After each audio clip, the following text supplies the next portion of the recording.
बेटी के घर पानी पीना ठीक है या नहीं? प्रेमानंद जी महाराज ने बताया। प्रेमानंद जी महाराज राधा रानी के अनन्य भक्त हैं।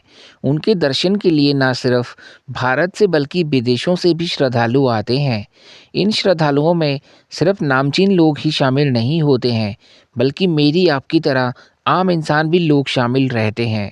प्रेमानंद जी सत्संग और प्रवचनों के माध्यम से भक्त और श्रद्धालुओं का मार्गदर्शन करते हैं।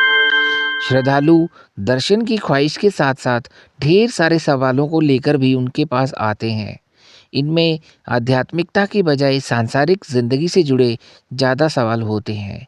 एक श्रद्धालु ने महाराज जी से पूछा कि अगर माता पिता की बेटी के घर पानी पी लें तो क्या सच में पाप लगता है। तो दोस्तों, वीडियो ज़्यादा इन्फॉर्मेटिव होने वाला है, तो रिक्वेस्ट करता हूँ वीडियो को बिना स्किप किए अंत तक बने रहना। महिला ने पूछा प्रेमानंद जी से सांसारिक सवाल। अक्सर कई जगह देखने को मिल जाता है कि माता पिता अपनी बेटी के घर का पानी नहीं पीते हैं। वो बेटी के घर जाते हैं लेकिन बिना कुछ खाए वापस लौट आते हैं।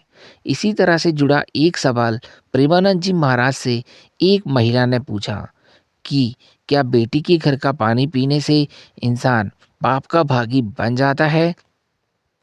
इस सवाल को आगे बढ़ाते हुए उन्होंने ये भी कहा कि उसकी माता की तबीयत खराब रहती है।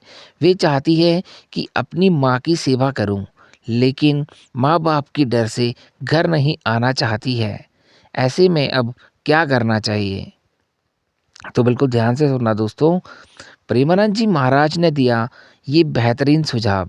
प्रेमानंद जी महाराज ने सवाल का जवाब देते हुए कहा कि शास्त्रों में बेटा और बेटी में कोई अंतर नहीं किया गया है, लेकिन सनातन धर्म की पूज्य भावना और स्त्रियों का पूज्य रूप होने के कारण लोग बेटी के घर में पानी पीना पाप मानते हैं। हालांकि लोगों को ऐसे विचार रखना सही नहीं होता है, क्योंकि माता पिता पर जितना अधिकार बेटे का होता है, उतना ही अधिकार एक बेटी का भी होता है। अगर माता पिता की तबीयत खराब होती है तो ये बेटी का दायित्व होता है कि वे उनकी सेवा करें। माँ बाप बेटी के घर पूरा जीवन बिता भी लें तो कोई परेशानी नहीं होती है। तो दोस्तों, उम्मीद करता हूँ दी गई जानकारी आपको पसंद आई होगी। ऐसे ही और वीडियोस देखने के लिए सब्सक्राइब करें हमारे चैनल पंकज वॉइस को। मिलता हूँ एक और नई वीडियो के साथ, तब तक के लिए सभी दोस्तों को जय माता दी।